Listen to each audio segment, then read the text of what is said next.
Las 7 profecías de Enoc que cambiarán tu forma de ver el mundo. Esas palabras no son un titular sensacionalista. Son la invitación a mirar un manuscrito antiguo, desde una óptica que conecta pasado, presente y futuro.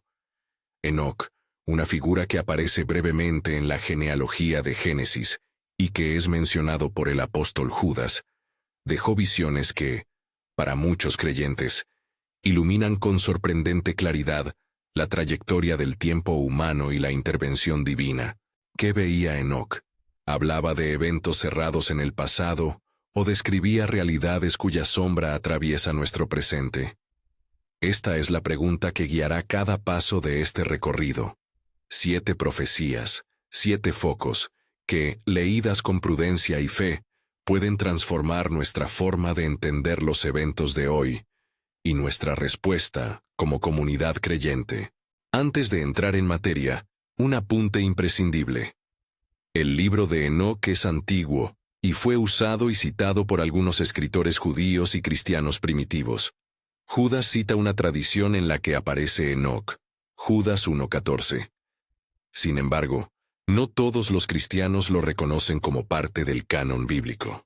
Por eso lo trataremos con respeto histórico y teológico.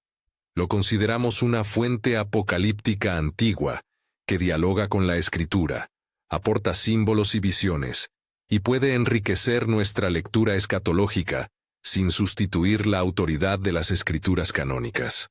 Con esa cautela, avancemos. Profecía 1. El Señor vendrá con sus santos. La manifestación pública del Rey y su ejército celestial. Enoc y el testimonio apostólico. Enoc describe una escena que provoca escalofrío. La llegada del Señor acompañada por sus huestes. Una aparición pública y decisiva. Judas recoge esta idea cuando recuerda la palabra de Enoc acerca de la venida del Señor con sus santos. Judas 1:14. El Nuevo Testamento entero resuena con la expectación de un retorno del Rey, acompañado por poder y por aquellos que le han sido otorgados como herencia. Véase también Apocalipsis 19. ¿Qué significa esto teológicamente? No se trata de un espectáculo para morbo, sino de la afirmación de una soberanía que restaura el orden creado. Aquel que vino una vez en humildad, volverá con autoridad y con compañía celestial para juzgar y reivindicar. Es una profecía que subraya la certidumbre del juicio divino y la esperanza para los que han permanecido fieles.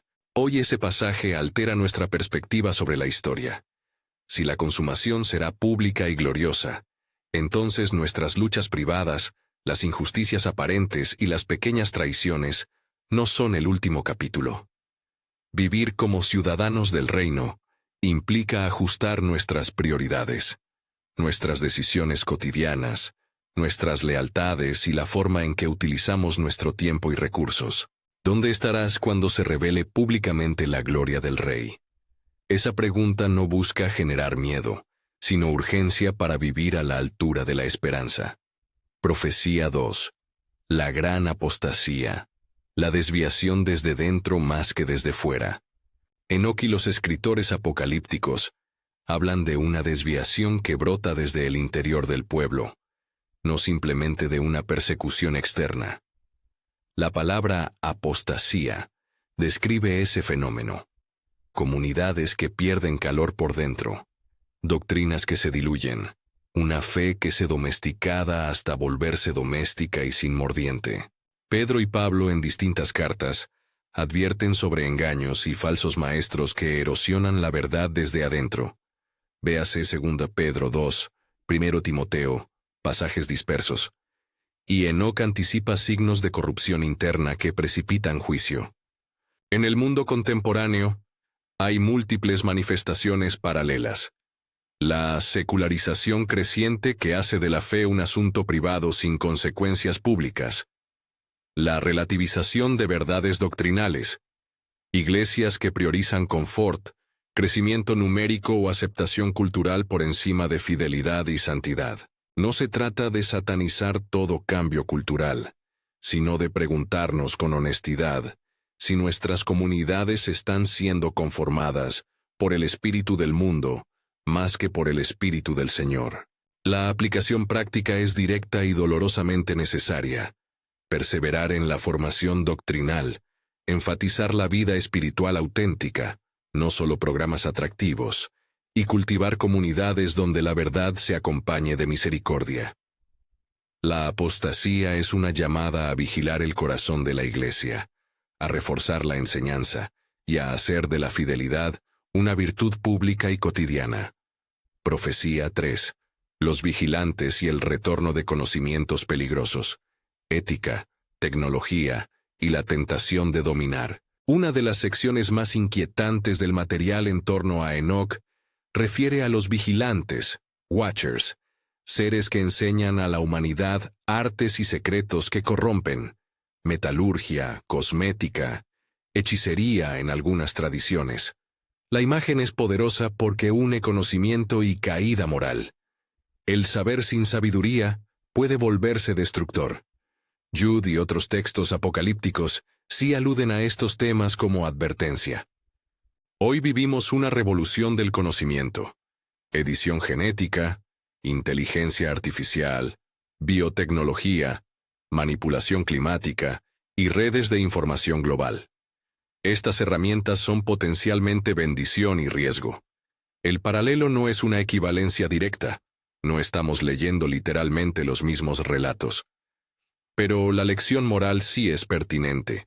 El avance técnico sin un marco ético y sin humildad ante la realidad creada puede producir consecuencias devastadoras. La pregunta pastoral es clara. ¿Somos dueños de nuestras invenciones o ellas nos están poseyendo? La respuesta exige formación ética en las comunidades de fe, compromiso con la verdad y una reflexión pública que no delegue únicamente a técnicos la responsabilidad moral. Los cristianos deben escrutar la cultura científica y tecnológica, no para temerla irracionalmente, sino para abogar por límites, sabiduría y uso que honre la imagen de Dios en la humanidad. Profecía 4. Juicio por agua y por fuego. El diluvio como advertencia. El fuego como purificación. En la tradición enoquea y en la escritura canónica, el diluvio se presenta como juicio que limpia y preserva a través de un remanente, Noé y su familia. Enoc emplea la tipología del agua como corrección irresistible para una generación que se ha entregado a la violencia y la corrupción. Paralelamente, hay una expectativa de juicio por fuego, símbolo de purificación y transición hacia algo nuevo. Pedro discute la relación entre la paciencia divina y la venida del día del Señor que será como fuego purificador. Segundos Pedro 3. ¿Cómo leer esto hoy sin caer en pánico? Primero, reconocer que las imágenes de agua y fuego apuntan a dos verdades. La justicia de Dios no es casual, y la intención final es la restauración, no la aniquilación completa. Segundo, ver en el diluvio una llamada a la responsabilidad. Noé fue salvado porque escuchó, obedeció y se preparó. La arca, en la tipología cristiana, apunta a Cristo como refugio seguro. En paralelo, las catástrofes naturales, inundaciones, incendios forestales, huracanes, se han vuelto parte de nuestro entorno mediático. Muchas son exacerbadas por factores antropogénicos. Sin convertir estos eventos en señales directas de juicio inmediato, sí podemos decir que los patrones de la creación se han visto alterados y que la fragilidad humana nos recuerda la urgencia de arrepentimiento, cuidado de la creación y solidaridad con los más vulnerables. Preparación práctica y vida de fe son respuestas coherentes. Construir comunidad, ayudar al vecino y proclamar la esperanza que trasciende el miedo. Profecía 5. El electo sentado en el trono. Las transferencias de autoridad y el fracaso de los sistemas humanos. Enoc vislumbra un momento en que la justicia divina se manifiesta mediante la instauración de su siervo o electo en el trono. Una imagen de soberanía que desplaza las falsas seguridades humanas. Los profetas del AT y el NT hablan de transferencia de autoridad. Los reyes caen, los sistemas colapsan, y lo que perdura es la soberanía de Dios. Véanse Isaías, Daniel, Malaquías y el Apocalipsis. En la práctica contemporánea, esto valida la fragilidad de las instituciones humanas. Economías, estructuras políticas y líderes carismáticos son contingentes. Nadie propone nihilismo social. Más bien, se propone una reordenación de lealtades. Si ponemos nuestra confianza última en cargos, sistemas o ideologías, la caída será devastadora. En cambio, someter nuestras estructuras a la autoridad de Cristo significa evaluar: ¿qué prioridades define mi vida? ¿A quién sirvo cuando nadie me observa? Es un llamado a reubicar nuestras lealtades. La economía, la política y la cultura tienen un lugar, pero no el lugar de una última confianza. Profecía 6. Los justos ocultos que serán revelados. El consuelo del remanente, una imagen consoladora y esperanzadora que atraviesa los textos épicos, es la del remanente. Aquellos justos a los que la historia ha olvidado, cuya fidelidad se manifiesta en lo cotidiano y que, en el tiempo de la revelación, serán sacados a la luz. Enoc afirma que Dios conoce los nombres de los justos, y que su causa, por más oculta que hoy parezca, será vindicada. La Escritura refuerza esta idea. La fidelidad callada tiene un peso eterno. En nuestros días, millones viven su fe de manera discreta, cuidando familias, sosteniendo iglesias pequeñas, siendo sal y luz en ambientes hostiles. Estas vidas pueden parecer invisibles socialmente, pero no lo son ante Dios. Para los perseguidos, los marginados y los fatigados, la promesa del remanente es consuelo. La verdad se revelará. La justicia será restituida. Esto nos entrega dos tareas prácticas: consolar a quienes sufren y cultivar constancia en la fidelidad cotidiana. No toda obra visible es mayor ante Dios que una vida humilde, fiel y constante. La esperanza del remanente nos impulsa a perseverar aun cuando la historia parezca favorecer al contrario. Profecía 7. El fuego purificador y la renovación de la creación. Juicio que restaura. Aquí llegamos al clímax.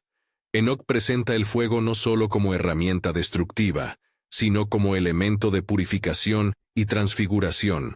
Los profetas mayores y el Apocalipsis hablan también de un nuevo cielo y nueva tierra, donde la justicia habitará.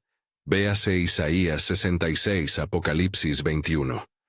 La teología bíblica no ve el juicio como un final nihilista, sino como un proceso que depura para inaugurar lo nuevo. Esta última profecía es la que reconcilia tensión y consuelo. El fuego purifica lo caduco, lo injusto y lo corrupto. Al mismo tiempo, preserva y renueva lo que es conforme a la voluntad creadora. La imagen es poderosa. La restauración es integral, cósmica, transformadora. Aplicada hoy, esta visión enfrenta dos tentaciones: o la frivolidad que ignora la gravedad de la maldad, o el alarmismo que paraliza. La profecía del fuego nos invita a ser realistas y esperanzados. Realistas sobre la corrupción del mundo, esperanzados respecto al destino final de la creación. Nuestra respuesta práctica debe ser doble: trabajar por la justicia ahora, acción responsable en lo social, ecológico y ético, y, al mismo tiempo, vivir con el anhelo de la renovación final, que orienta la paciencia y la perseverancia. Síntesis. Mapa integrador de las 7 profecías: juicio, remanente y renovación. Si unimos los hilos, emerge un paisaje coherente. Enoc configura una narrativa en la que la historia humana está bajo la mirada de Dios. Esa mirada implica juicio cuando la creación gime por la corrupción, pero no sin propósito. El juicio tiene un horizonte restaurador. La gran apostasía explica por qué el juicio es necesario. Los vigilantes y el saber sin sabiduría remarcan los riesgos del progreso desarraigado. Las imágenes de agua y fuego señalan tanto juicio como purificación. La manifestación del Rey y la revelación del remanente ofrecen la esperanza de vindicación. Finalmente, la renovación cósmica confirma que el juicio no es un cierre malévolo, sino la antesala de un orden renovado. Para nosotros, creyentes en contextos contemporáneos, el mapa se traduce en 3 imperativos prácticos y pastorales. Primero, vigilancia y fidelidad doctrinal. Segundo, compromiso ético con la ciencia, la política y la cultura. Tercero, esperanza activa que se manifiesta en servicio. Cuidado de la creación y defensa de los oprimidos. La escatología que provoca miedo es pobre. La escatología que motiva a la santidad y a la justicia es la que sana y guía. Algunas preguntas que invitan a examen personal y comunitario. ¿A qué le he entregado mi confianza última? ¿A un líder? ¿A una institución? ¿A una ideología? ¿O al Señor que viene? Mi comunidad cristiana forma discípulos que conocen la Escritura, practican justicia y cuidan de los vulnerables.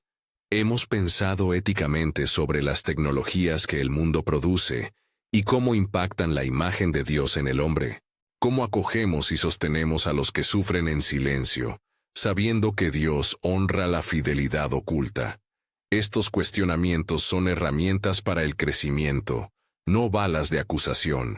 El propósito es reorientar, iluminar y fortalecer. Sobre el uso responsable del libro de Enoc en la interpretación, insisto en que leer a Enoc exige cuidado.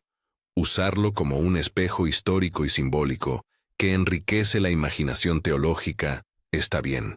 Presentarlo como reemplazo de las escrituras canónicas, no. Cuando Judas cita a Enoc, Judas 1:14, usa una tradición que circulating en su tiempo para reforzar una advertencia.